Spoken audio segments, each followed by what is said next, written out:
জুলুম যদি কোনো মানুষ করে বুঝতে হবে তার পতন অতি নিকট। জুলুম মানেই পতনের প্রথম ধাপ। জুলুম মানে পতনের শুরু। বাহাদুরি করাটা এটা অনেক কিছু না, এটা পতনের প্রথম ধাপ। এটা সুইচে চাপ দেওয়া। সুইচে চাপ দিলে আলো জ্বলতে যেমন কয়েক সেকেন্ড সময় লাগে, কেউ যদি জুলুম করে তার পতন আসতে তেমনি কিছু একটু সময় লাগে। যখন আল্লাহর ওলিদেরকে তারা ফাঁসি দিচ্ছিল, মানুষ তাহাজ্জুদ পড়ছিলেন, নফল রোজা রাখতেছিলেন, তাদের জন্য নামাজ পড়ে পড়ে দোয়া করছিলেন। আহারে, মিষ্টির দোকানে তারা ধুম ফেলে দিয়ে মিষ্টি খাচ্ছিল আর বলছিল, কি হলো তোমাদের দোয়া? আমার প্রিয় ভাইয়েরা, কষ্ট নিলেন নাকি? যদি কোথায় কেউ কষ্ট পায়, তার রক্তে ভেজাল আছে, আমি তাকে রক্ত পরীক্ষা করার জন্য অনুরোধ করব। আমার প্রাণ প্রিয় ভাইয়েরা, কিভাবে একজন নিরাপদ মানুষকে হাজার হাজার মেয়ের ধর্ষণকারী বানিয়ে দিল, ভুলে গেছেন নাকি? আল্লামার নামে হাজার হাজার মেয়েকে ধর্ষণ, হাজার হাজার, না জানি কত হাজার। আল্লাহ সব মেনে নিতে পারে, এই জুলুমগুলো মেনে নিতে পারে না, ঠিক কিনা? মানুষের ইজ্জত ধরে টানবেন না, এটা আল্লাহ সয় না। এদের বিরুদ্ধে লেগেছিল এদের জনপ্রিয়তার কারণে, কথা বলুন ঠিক কিনা? ছোট্ট একটা মানুষ, রফিকুল ইসলাম মাদানী, নাম মনে হয় শোনেন নাই? শুনছেন? এই লোকটাকে নিয়ে এত ভয়, ধরে নিয়ে যাওয়া হলো, নির্যাতন করে করে প্যান্ট পরানো হলো, হাতে বিড়ি দিয়া, মহিলা লাগায়া দিয়া, কিভাবে নাটকের শুটিং এর মতন শুটিং করবে। ওরা শুটিং করেছে জমিনে, আর ওদের শুটিং বরাদ্দ হয়েছে আসমানে, কথা বলুন ঠিক কিনা?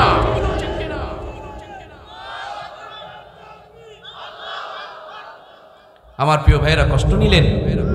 চোরকে চোর বলতেই হবে, সাদাকে সাদা বলুন, কালোকে কালো বলুন। কোরআনুল কারীমের মধ্যে চুরি করার কথা আছে। এখন চুরির ওয়াজ শুনলে কি চোরে খুশি হবে? চোরে যদি নারাজ হয়, তারপর চুরির ওয়াজ করতেই হবে। আমার প্রিয় ভাইয়েরা, আমি যে কথাটা আপনাদেরকে বুঝাইতে চাই, আমরাও যেন জুলুম না করি। আমাদের পরিবারও জুলুম হয়। বাবা যখন হজে যায়, মেয়েকে দাওয়াত দিয়ে কি সুন্দর করে মাথায় হাত দিয়ে এই কান্নাটা কান্দে আর বলে, মাগো তোমার জন্য দোয়া করবো, আল্লাহর ঘরে চাদর ধরে দোয়া করব। মেয়ের জন্য দোয়া করে আর ছেলের নামে জমি লিখে যায়। ৩-৪ জন ঠিক বললেন, বাকিরা কি বেঠিক মনে করেন নাকি? এরকম বাটপার মার্কা, সিটার মার্কা, জালেম হাজি সাহেব আছে না নাই? চলেন চলেন, বিয়ের আগ পর্যন্ত মানুষের মেয়ের সাথে খালি ফোনের মধ্যে, বাবু খাইছ, বাবু ঘুমাইছ, বাবু হাগু করিস। কি গো যুবকেরা কথা কয় না কেন? সেকেন্ডে সেকেন্ডে বাবু আর বাবু, বাবু আর বাবু, বাবু বাবু বাবু বাবু করতে করতে কাম। বিয়ে হওয়ার পর আর বাবুর কোনো খবর, ওর হক কাঁদা নেই। এটা আমার একটা বিবির প্রতি জুলুম। আবার বাবুদের দিকে তাকা দেখেন, স্বামী যখন বাড়িতে আসে, আমাদের দেশে কুকুরের বাচ্চা হওয়ার পর ওই কুকুরগুলো ক্ষুধার্ত থাকে, এদেরকে মহিলা কুত্তা, খেকি কুত্তা বলে। হাইরে গলার আওয়াজ খেউ খেউ করে ধরে। দেখবেন কিছু মা বোন পাওয়া যায়, বাড়িতে স্বামী ঢুকলে, সাহেব ঢুকলে, বাড়িওয়ালা ঢুকলে, ওর হাজবেন্ড ঢুকলে, ওর জান্নাতের লিডার ঢুকলে, যার পায়ের নিচে জান্নাত, সেই জান্নাতি মানুষটা যখন বাড়িতে ঢোকে, দেখবেন খেকি কুত্তার মতন খেউ খেউ করে স্বামীকে আক্রমণ করে। এরকম মা বোন আছে না নাই? এই জন্য অনেক যুবকেরা বাড়িতেই যেতে চায় না, খালি ক্যারাম বোর্ড চালায়। কারণ বাড়িতে গেলেই তো খেউ খেউ করে ধরবে। আমি আমার প্রিয় বন্ধের উদ্দেশ্যে বলতে চাই, আমার মমতাময়ী বোনেরা, কান খুলে একটু শুনবেন। বোন গো, স্বামীর সাথে নরম করে কথা বলো, কোমল করে কথা বলো, সফট করে কথা বলো, মহব্বত আর ভালোবাসা নিয়ে কথা বলো। তোমার স্বামী পরক্রিয়ায় পড়বে না, তোমার ভাঙা ঘরকে আল্লাহ তাআলা জান্নাতি আলো দিয়ে আলোকিত বানিয়ে দিবে, ঠিক কিনা? স্বামীর সঙ্গে ক্যাডর ক্যাডর করে, আর যেই দিন দিনাজপুরে যায়, রিকশাওয়ালাকে ডাক দেয়, ভাইয়া নিউ মার্কেটে কি যাবেন? স্বামীর সঙ্গে শব্দ আওয়াজ, রিকশাওয়ালার সাথে নরম আওয়াজ। আল্লাহর নবী বলেছেন, মেয়েদের গলার আওয়াজটাও পর্দা। পরপুরুষের সঙ্গে কথা বলবার সংক্ষিপ্ত করে কর্কশ আওয়াজে যাতে করে তোমার প্রতি প্রেমটিতে ভালোবাসা না জাগে। এখন স্বামীর সাথে কষা কষা কথা কয় আর মানুষের সঙ্গে ভাব জমায়া কথা কয়। নবী আমার বলেন এগুলো হলো দায়ুস। আর আল্লাহর হাবিব বলেছেন আল্লাহুসুল আয়াদুল জান্নাহ। এরকম জালেম কোয়ালিটির মা বোন আমাদের সমাজের মধ্যে আছে না নাই? বড় জালেমের সবাই দোষ দেখতে পাই, কিন্তু ছোট্ট জালেমগুলোকে দেখতে পায় না। আমার প্রিয় ভাইরা, বিয়ের পর বৌমা যখন বাড়িতে আসে তখন দেখবেন শাশুড়িরা বৌমার উপরে জুলুম শুরু করে দেয়। এই বৌমাটাকে সতীনের মতন দেখতে পারে না। ওই খালাম্মার নিজের মেয়ে গ্লাস পানি সব ভেঙে ফেলে দিয়েছে, কোনো সমস্যা হয় না। বৌমা যদি হঠাৎ করে হাতের থেকে একটা কাপ ভেঙে যায় অথবা গ্লাস ভেঙে যায়, দেখবেন পুরা বাড়িতে ভূমিকম্প শুরু করে দেয়, ঠিক কিনা? এই জন্য আমার খালাম্মা, চাচি আম্মা, ফুফু আম্মাদেরকে বলবো, যেমন করবা তেমন মিলবে। মেয়ের মতন দেখো, বুড়া বয়সে মায়ের মতন দেখবে। সতীনের মতন দেখো, বুড়া বয়সে কিন্তু তার উল্টা প্রতিশোধ উঠবে। আমার বোনদের জন্য বলবো, স্বামীর বাড়িতে থাকে আর বাবা মার চিন্তা করে, বাবা আমার খাইলো কিনা, মা আমার ওষুধ খেলো কিনা। ভাইরে, বাপের কি অবস্থা, মায়ের কি অবস্থা আছে স্বামীর বাড়িতে আর চিন্তা করে বাবার বাড়িতে। এরকম মা বোন আছে না নাই? ওর বাবা মার চিন্তা করতে করতে পেরেশান, অথচ তার স্বামীর বাপ মা কষ্ট করে করে মরে যায়, এই দিকে তার কোনো ফিলিংস। তার মানে আমার প্রিয় ভাইয়েরা, যেখানে যা নাই সেখানের চিন্তা করে আর যেখানে সেবা যত্ন করার কথা সেখানে অবহেলা করে। তুমি যদি মানুষের বাপ মাকে জ্বালাও, তোমার বাপ মার জ্বালানোর ফাইসালা আমার আল্লাহ তাআলা করে দিবে। এই জন্য প্রাণপ্রিয় ভাইয়েরা আমার, সর্বক্ষেত্র থেকে জুলুম থেকে নিজেকে রক্ষা করতে হবে। সবচেয়ে বড় জুলুম হলো সন্তানের উপরে জুলুম করি আমরা, ছেলে মেয়ের উপরে জুলুম করি আমরা। ছেলেকে চাকরি দিলাম, ছেলেকে ব্যবসা দিলাম, ছেলেকে জমি দিলাম, ছেলেকে বাড়ি দিলাম, কিন্তু জান্নাত যেই দলিল দিয়া পাবে, এই জান্নাতের দলিল কোরআনটা আমার সন্তানকে দিলাম। যারা যারা কথা বললেন না মুখে কিন্তু প্যারালাইসিসের আলামত। চাকরি দিলেন, ব্যবসা দিলেন, সব দিলেন, কিন্তু জান্নাতের দলিলটা দেওয়ার দরকার আছে নাই? কিয়ামতের দিন সবচেয়ে অভিভাবকেরা ফেসে যাবে এই জায়গায়।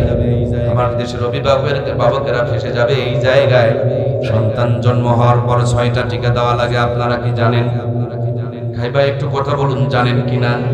টিকা দিলে জ্বর হয়, অসুস্থ হয়ে যায়, ব্যথায় কাতর হয়ে যায়, বাচ্চায় কষ্ট পায়, জানে, তারপরও টিকা দেয় কিনা? আবার দেখবেন করোনা এসেছিল, তখন টিকা নিলাম, ছেলে মেয়েকে টিকা দিলাম। কেন টিকা দিলাম জানেননি? বলে এই টিকা দিলে আর করোনার ভাইরাস অ্যাটাক করতে পারবে না, আক্রমণ করতে পারবে না। শীতের দিনে শীতের পোশাক পরে দিলাম, কেন? বলে এই পোশাক থাকলে ঠান্ডা ভিতরে ঢুকবে না। বৃষ্টির দিনে রিংকোট পরায় দিলাম, কেন? রিংকোট যদি গায়ে থাকে বৃষ্টির পানিটা ভিতরে ঢুকতে পারবে না। ভাই ও কলিজার টুকরা দরদের ভাই, 6টা রোগ থেকে বাঁচার জন্য 6টা টিকা দিলেন, করোনার থেকে বাঁচার জন্য করোনার টিকা নিলেন, শীতের থেকে বাঁচার জন্য শীতের জ্যাকেট পরায় দিলেন, বৃষ্টির থেকে বাঁচার জন্য বৃষ্টির রিংকোটটা আপনার সন্তানকে আপনি কিনে দিলেন। ওই সন্তানকে জাহান্নাম থেকে বাঁচানোর জন্য আল্লাহর কোরআনের শিক্ষাটুকু দেওয়ার দরকার আছে না নাই? সমাধান চাও যদি জীবনে মরণে, ফিরে যাও খুঁজে নাও, চোখ রাখো কোরআনে। ফিরে যাও খুঁজে নাও, চোখ রাখো কোরআনে, তবেই পাবে সুখ শান্তির ঠিকানা, যদি মেনে নাও তুমি মনে প্রাণে। সমাধান সমাধান চাও যদি জীবনে মরণে, ফিরে যাও খুঁজে নাও, চোখ রাখো কোরআনে। জোরে বলুন মারহাবা। আমার প্রিয় ভাইরা, কোরআনুল কারীমের তেলাওয়াত বন্ধ করে দিতে চাই, মনে আছে না নাই? সেই জামানাতেও ছিল, হযরত আব্দুল্লাহ ইবনে মাসউদের কানের তারা ফাটিয়ে দিয়েছিল, কিন্তু কোরআনের তেলাওয়াত তারা বন্ধ করতে পারে নাই। নবী আমার মদিনায় হিজরত করে চলে গেলেন, গল্প করছেন, ছোট্ট ছোট্ট বাচ্চারা শুনতেছে। আবু জেহেল নবীজিকে সবচেয়ে বেশি কষ্ট দিয়েছে। ছোট্ট 2টা বাচ্চা, সহোদর 2 ভাই, মুয়াজ আর মুয়াজ্জিজ তারা হাতে হাত দিয়ে নিয়ত করলো যতক্ষণ পর্যন্ত নবীর কষ্টের বদলা না নিতে পারবো ততদিন পর্যন্ত আরাম করে ঘুমাবো না। বদরের যুদ্ধের যখন ঘন্টা বেজে গেল, নবী আমার মাপকাঠি দিয়ে দিলেন। সমস্ত সাহাবায়ে কেরামরা মাপকাঠির নিচে গিয়া মাপ দিয়ে বদরের যুদ্ধে অংশগ্রহণ করার জন্য প্রস্তুত হতে শুরু করলেন। ছোট্ট দুইটা বাচ্চা মুয়াজ আর মুআব্বিজ। মুয়াজ একটু লম্বা ছিল, মাপকাঠির নিচে যখন আটকে গেল, আর মুআব্বিজ ছোট, একে বাদ দেওয়া হলো। মুআব্বিজ নবীজিকে বললেন, নবী আমার ভাইকে আপনি অনুমতি দিয়েছেন আর আমাকে আপনি বাতিল করেছেন। আপনি মনে করিয়েন না যে আমার ভাই আমার চাইতে শক্তিশালী। নবী গো, আমি আমার ভাইয়ের চাইতে অনেক শক্তিশালী। যদি বিশ্বাস না করেন তাহলে আপনি আমার ভাইয়ের সাথে আমাকে লড়াই লাগিয়ে দেখেন। যেমনি নবী আমার মুস্কি হাসি দিয়া বলছে, লড়ো তো দেখি, দুই ভাই একটু দেখি। যেমনি দুই ভাই লড়াই শুরু করেছেন, ছোট ভাই চোখের ইশারা দিয়া বড় ভাইকে বলছে, ভাই গো তুমি জান্নাতে যাবে আর তোমার ভাইকে তুমি সাথে নেবে না, এটা হতে পারে না। বড় ভাই জমিনে শুয়ে পড়ল, ছোট্ট ভাই বুকের উপরে বসে পড়ল। নবী আমার খুশি হয়ে দুইজনকে যুদ্ধের জন্য অনুমতি দিয়ে দিল। নবী আমার বদরের প্রান্তরে সবগুলোকে নিয়ে রওনা করলো। কাফেরেরা প্রথমে গিয়ে একটা কূপ দেখতে পেল, সামান্য একটু পানি। চিন্তা করলেন এই পথ দিয়ে মুসলমানেরা যাবে, এই পথের কূপে যদি পানির মধ্যে বিষ ঢেলে দেওয়া হয় তাহলে বিষাক্ত পানিগুলো খেয়ে সবগুলো মারা যাবে, যুদ্ধ করা লাগবে না, ইসলামের আলো এখানেই নিভে যাবে। জোরে বলুন নাউজুবিল্লাহ। ওরা বিষ যখন ঢেলে দিলেন, পরবর্তীতে মুসলমানেরা বদরের ওই কূপের কিনারে যখন আসলেন, জিবরিল আমিনের মাধ্যমে আমার আল্লাহ তাআলা জানিয়ে দিলেন, আল্লাহর নবী তার জান্নাতি জবান থেকে থুতুগুলো নিয়ে পানির মধ্যে মিক্সার করে দিলেন।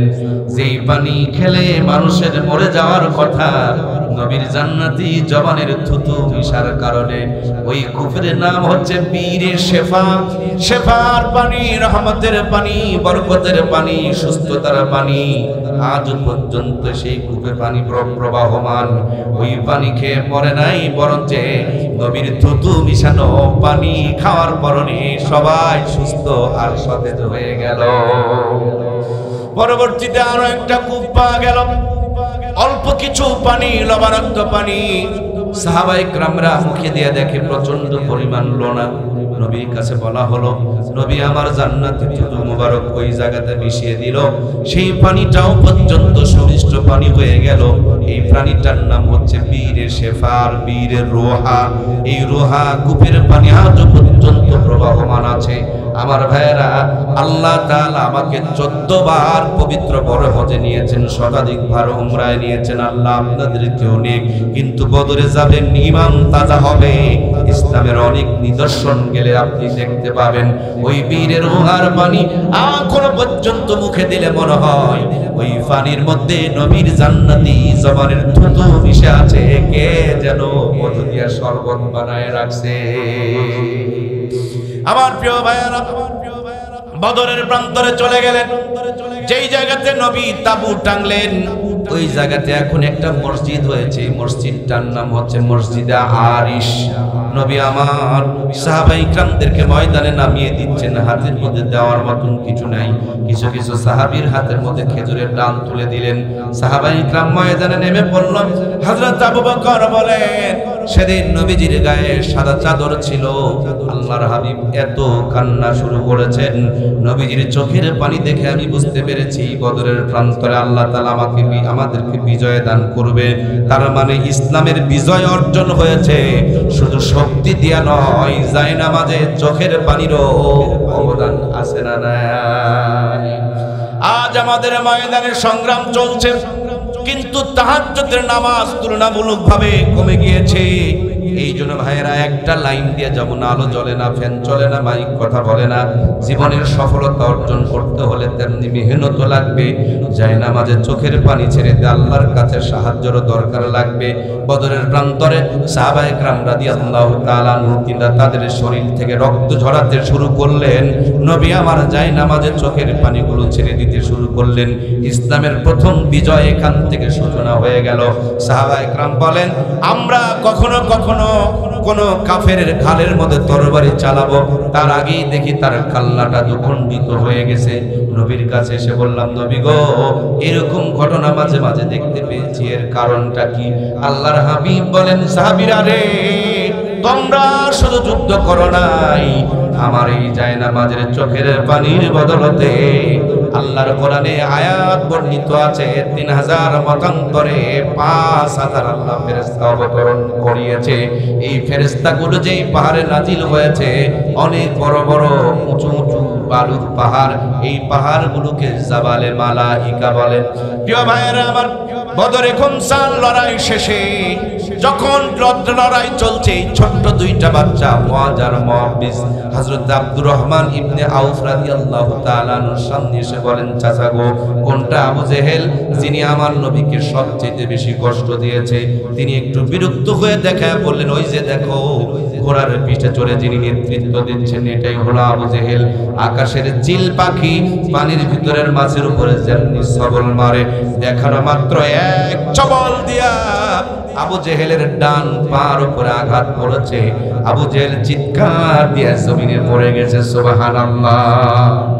আবু জেহেলের ছেলে ইকরামা তখনও পর্যন্ত মুসলমান হয় নাই, তিনি এক দৌড় দিয়া হযরত মুআজের ডান হাতে আঘাত করলেন, হাতটা কেটে ঝুলে থেকে গেল। ঝোলানো হাত নিয়ে যুদ্ধ করতে বড় কষ্ট হয়।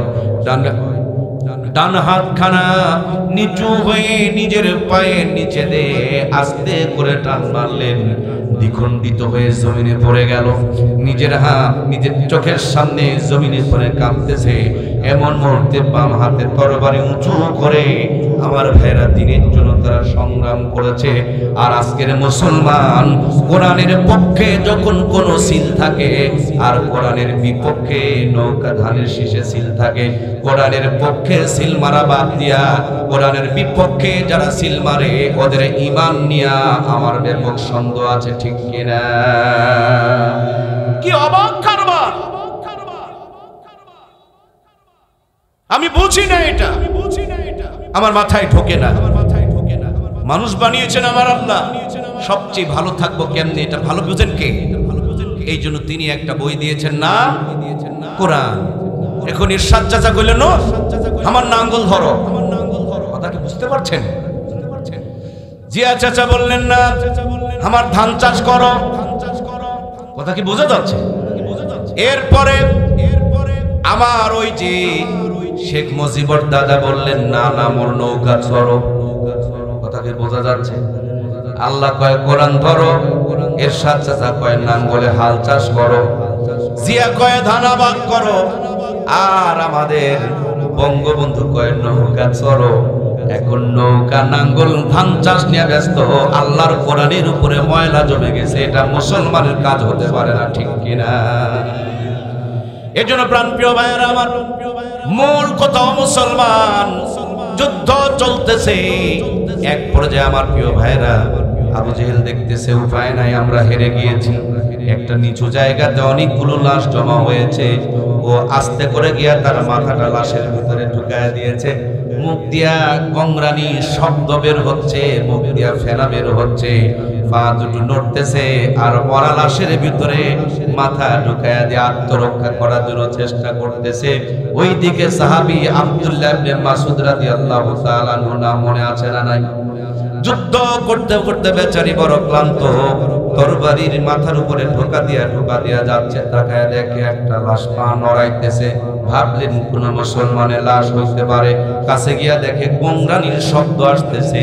পা ধরে যেমনি টান দিয়েছে, রক্তের ভিতর থেকে মাথাটা বের হয়ে এসেছে। মাথাটা বের হওয়া মাত্রই তাকিয়ে দেখে ইসলামের সবচাইতে বড় দুশমন মরা লাশের ভিতরে মাথা ঢুকিয়ে দিয়ে আত্মরক্ষার চেষ্টা করছে। মুখ থেকে রক্তগুলো মুছে ফেলে দেওয়া হলো। জিজ্ঞেস করা হলো, লিডার কালেমা পড়ে নাও, যে কোনো ভাবেই হোক তুমি আমার নবীর চাচা হও, সুতরাং জীবনের শেষ মুহূর্তে কালেমাটা পড়ে নাও। লিডার হুঙ্কার দিয়া বলে, ও রাখালের বাচ্চা রাখাল, তুই আমারে কালেমা পড়তে বলস, আমি তো কালেমা পড়বো না, মৃত্যুকে আমি ভয় করি না। এবার হযরত আব্দুল্লাহ ইবনে মাসউদ বলেন, যদি কালেমা না পড়ো তাহলে মরার জন্য প্রস্তুতি গ্রহণ করো। লিডার বলেন, ও রাখালের বাচ্চা রাখাল, কৃষকের বাচ্চা কৃষক, আমাকে কি জিজ্ঞেস করবি না আমার জীবনের কোনো শেষ স্বপ্ন শেষ চাওয়া পাওয়া আছে নাকি? তিনি বললেন, বলো তোমার কি কোনো স্বপ্ন আছে? এবার আবু জেহেল না কয়, আমার একটা স্বপ্ন আমার কাছে, আমার একটা ইচ্ছা আছে, আমার গর্দানটা উঁচু করে কাটিও, এই দিক থেকে নয় নিচের দিকে শেষে একবারে সেটে কেটে নিও, যাতে করে কিয়ামতের দিন আমার লম্বা গর্দান দেখে মানুষে চিনতে পারে এটা কাফেরদের লিডার আবু জেহেলের গর্দান। আজকেও বাংলার জমিনে বহু মুসলমান আছে লিডারি করতে করতে ঈমান হারায়া ফেলতেছে। কথা বলুন ঠিক কিনা? প্রিয় ভাইরা আমার, কল্লার উপরে তরবারি লাগাতে কাল্লাটা দ্বিখণ্ডিত হয়ে গেল। হযরত আব্দুল্লাহ ইবনে মাসউদ এই কাল্লাটা নবীর দরবারে নিয়ে যাওয়ার জন্য চেষ্টা শুরু করলেন, কিন্তু কোনোভাবেই যেন কাল্লাটারে ছাড়তে পারছেন না, কোনোভাবেই যেন গর্দানটাকে নবীর দরবারে নিয়ে যেতে পারছেন না। তিনি যখন পেরেশান হয়ে গেলেন, কোনোভাবেই যখন সম্ভব দেখছেন না, কষ্টা তরবারিকে কসমুক্ত করলেন, কানের উপরে আস্তে করে একটা চাপ দিলেন। এ মাথায় চাপ দিতে কোথায় চাপ দিলেন? ওয়াজ বোঝা লাগবে, কই চাপ দিলেন? কোথায় চাপ দিলেন? কানের উপরে চাপ দিলেন। তিনি কি ফাটিয়েছিলেন? কান ফাটিয়েছিলেন, মনে আছে না নাই? হযরত আব্দুল্লাহ ইবনে মাসউদের কান ফাটিয়েছিলেন। এবার হযরত আব্দুল্লাহ ইবনে মাসউদ নিরুপায় হয়ে কানের উপরে চাপ দিলেন। কানের উপরে চাপ দিতে মাথায় চাপ দিতে মাথা দিয়ে বের হয়ে চলে গেল। ভাইয়ের আমার, কোমরের মধ্যে দড়ি ছিল, বর্তমানের দড়ি নয়, তখনকার খেজুরের পাতা দিয়ে পাকানো দড়ি।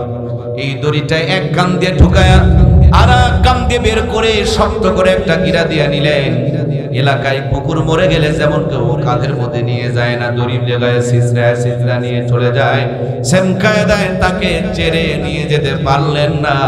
তার কাল্লার মধ্যে এই দিক দিয়ে কানে দড়ি ঢুকায়া ওদিক দিয়ে বের করে সিজরা আমার নবীর দরবারে রওনা করলেন।